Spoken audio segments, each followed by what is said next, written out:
The thing is, I'm surprised to see you here, Rory, given your what happened, and as you were left on the mountainside. Yes, well, I'm still sore. I can't believe it. I'm here just. But yeah, things weren't looking too good the last time I saw myself. So I thought he got off lightly.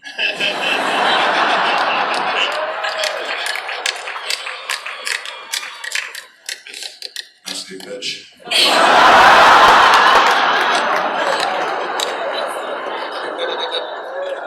Which one, like me or her? I believe I've been cooked between. Very, very uncomfortable. George, may I ask you a question? Yeah. When you began the creation of all of this world of Westeros and all of the attendant stories that happen around, did you envisage anyone to look like these people? Does it look like the world you first thought of? Does it feel like it? Well, more or less, but of course not exactly. I mean, I started this in 1991, and the show, I didn't even have my first meeting with David and Dan until 2007, I believe it was. So there were like 16 years before the show was a twinkle in anyone's eye. And I had very strong pictures of what Westeros looked like and what the characters looked like. But these people have brought the characters to life, amazingly. Does it affect your writing sense when you watch the show and you continue to write? Does it inform what you do now? Not really, because I do have those 16 years that sort of took deep root before the show came along. Sometimes it gets a little tricky, but the show is the show, and the books are the books, and I try to keep them separate. I know a few of the actors have read the books, but many of them don't. Can I ask which actors here were reading the books before they became cast members on the show? Is that something that you all do, or not, as the case may be? It certainly isn't a prerequisite, obviously. There you are. You guys clearly were fans of the books, right? When did you first come in contact with them? We first read the books 8 years ago. 8 years ago. And That's a long time. it is a long time. And how did you manage to get it going with? Because clearly this is something that costs a great deal of money to put together. How did you manage to talk HBO into this? First, we have to talk George into it. Right. And sorry, because some of you probably heard the story before, but we had a very long lunch with George where we told him what we wanted to do with the adaptation. And we had a 3-hour talk. At the very end of it, George said, okay, who is Jon Snow's real mother? And there was a very long pause, and I looked at Dan, and Dan looked at me, and we threw out a guess. And he didn't say yes or no, but he sort of nodded, and then he let us take the show. Who is Jon Snow's real mother? This is Snow.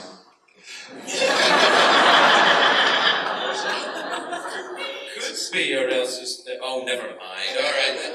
Well, that's good. And so you shoot most of the time, and do you all shoot in Belfast all the time? Is that where you make everything? No, we shoot in Belfast through the entire shooting season, but we also have other foreign locations which vary from year to year. This year it's going to be Croatia and Spain, and past years we've been in Malta and Morocco and Iceland. The subject matter of the show can be, from time to time, quite controversial. Is that something that, sometimes you go to a conservative area, perhaps where they aren't happy when they find out it's you guys filming that? That happened this year. Yes. We lost the location. I feel like, though, if the Bible thumpers stopped thumping the Bible for a minute and read it, they would see there's just as much incest in there. We lost the location this year to a man who did not want his property to be involved with porn of thrones. So. Please remember the views expressed by David Dan. They represent my own views for legal reasons. So, may I ask by show of hands who's still left alive in the cast? Let's see, yes. So we've got about halfway. Do you, if I may ask first the actors who are still with us, does it concern you when you receive the scripts that, this may be it? Does it worry you that you...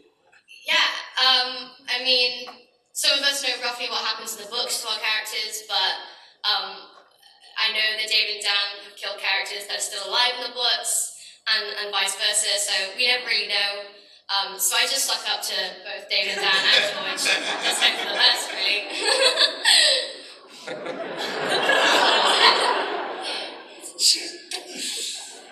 The key lesson for the actors is never ask for a raise.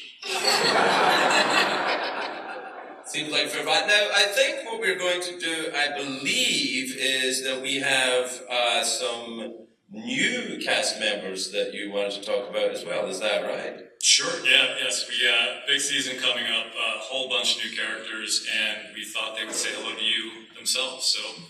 Yeah. Is that something that's going to happen? Some of the characters that you'll be getting attached to and watch die horribly over the next 18 months. I don't really want to take up a whole lot of time from this panel today, not giving you a chance to talk, because obviously there are a great many members of the cast here. So rather than me talking, I want to kind of throw it to the floor quite quickly so that we can get as many questions as possible for the fans who have waited, as you say, overnight. So can we start putting that together right away? And when you come up to ask a question, please identify yourself and speak coherently and loudly. Yes? Yes, David. Say, if you do us a favor and don't ask us what's going to happen next season. Oh yeah, no, obviously there'll be no spoilers here. And also, if you do know what happens in the books, and then you want to ask questions about stuff that hasn't reached that point in the series yet, grow up and don't. All right? That's right. Very good, everyone. We're all friends. We're all unsullied in a way, aren't we? I know I am. All right, sir. May I ask your name and what your question is? My name is Rick, and my question is for Mr. Martin. As the creator of this universe, I'm wondering if there's any of the many gods or deities that you most closely associate yourself with. And if I may suggest one, perhaps the many-faced god, because you kill with utter impunity. I have plenty of punity. No, I don't think I choose any one god over the other. And my reputation for killing is exaggerated. As I like to point out, that David and Dan are far bloodier than I am, and they've killed a number of characters who are still alive in books. So I may only be the second-ranked murderer here on the panel, but no, I think religion is an important part of the world and should be depicted, but I'm not about to endorse one Westerosi religion as true over the others. There you are, then. George is the second best killer on the panel, apparently. Yes, may I ask what your name is, young lady? Hi, my name is Lila. Hi, Lila. Lila Mateo. Are you Dothraki? You've got lovely hair. Thank you. Maybe. My question is for Kit Harington. Kit Harington. He's got lovely hair. Even though you know nothing, Jon Snow. It's true. It's true. I wanted to ask you, what do you do to prepare for your roles on the wall, before battle scenes, also in freezing cold, and just what do you do beforehand to prepare? I think with Thrones, it's weird, a lot of the work is done for you before you even get there. And I think a big part of that for me is costume.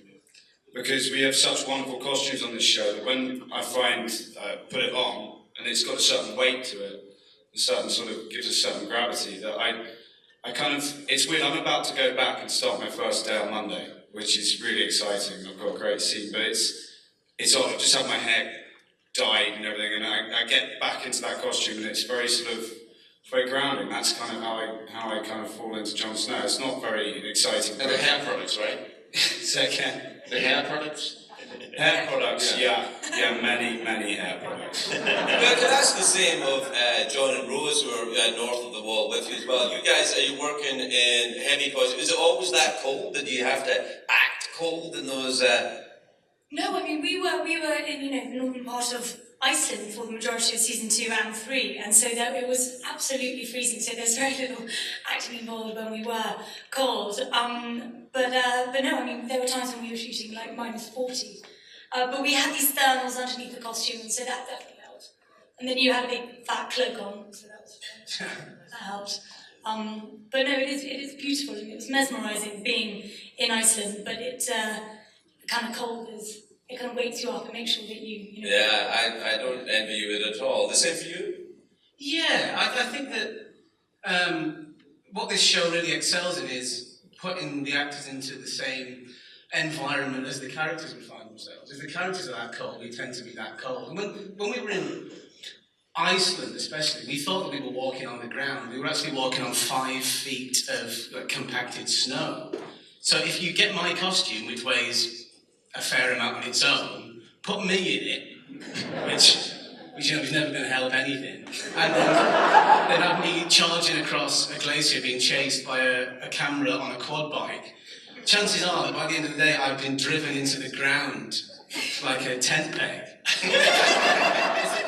and you know, people say, oh yeah, but those costumes must really keep you warm, and they do, but from the neck down. And as an actor, your tool, pardon the expression, is your face is your tool, which Not in America. It means something different here. I'll reiterate Craig's sentiments. Grow up. But you find your performance completely compromised because you can't be subtle at all because your face is freezing up, literally freezing up. And at -35, you're at work and you think, okay, if I'm ever this cold again in my life, something's gone fairly badly wrong. All right, there you go. May I ask, yes, your name? Hi, my name is Jacob. Hi, Jacob. What's your question? Well, I have so many questions for all of the... yeah, but you only get one, Jacob, so put one in. But my question's for the masterminds behind the show, George, David, and Dan.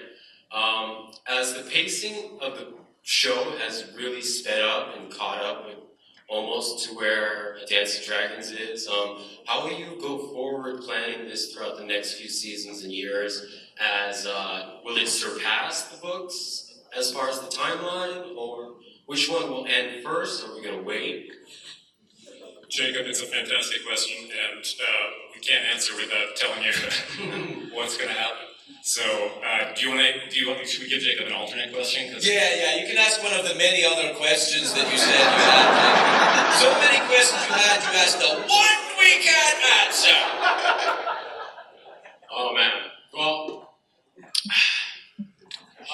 how is it working in all of the different sets, and how do you manage to bring together all these different stories, twisting and turning into one great arc that just has an epic feel to it, and it's just a real world. It's a whole world. Wow. Yeah, how do you do that? Yeah, how do you do it? Actually, I mean, it all starts in George's mind. It all started in George's brain. How many years ago, George? 30 years ago? 1991, wasn't it, George? 30, you see that? 33 years ago. Yeah. And, you know, those characters, every single character sitting up here at this table started out in some dark region of George's mind. And Can I ask you, George, because George, you named all the places in Westeros. Why do they all sound a little bit like artisanal cheese farms? You got King's Landing, you've got Winterfell, you've got all of them sound like they make a fairly decent cheese.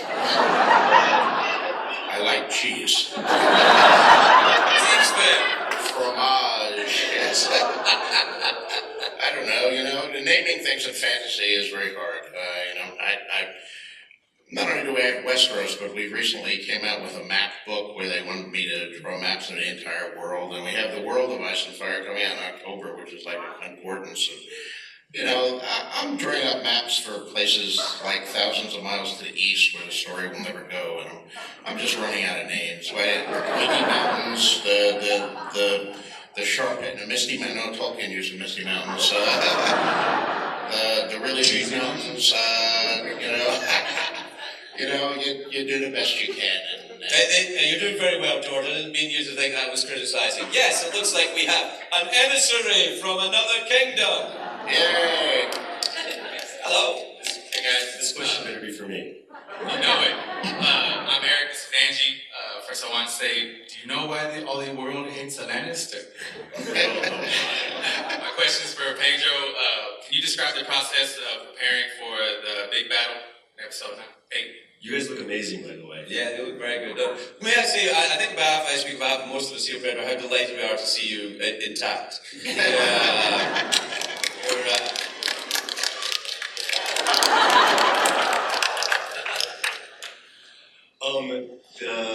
The HBO team set me up with a master of wushu very early in the process, actually, and put me into some training with a guy named Master Hu in Los Angeles. And then, of course, I was on set in Belfast doing extensive rehearsals with C.C. Smith and the fight team, and Hathor, the other actor. And I had an amazing double. I mean, come on, guys. Yeah. I could ask the same actually of Nikolai, Gwendolyn, and Rory actually, you're all a lot of fight scenes, a lot of very complicated and difficult looking fight scenes. Did you do that before the show? Is it a skill you learned in drama school, or is it? Are you actually swordy in your life? Yeah, I've always been really swordy. I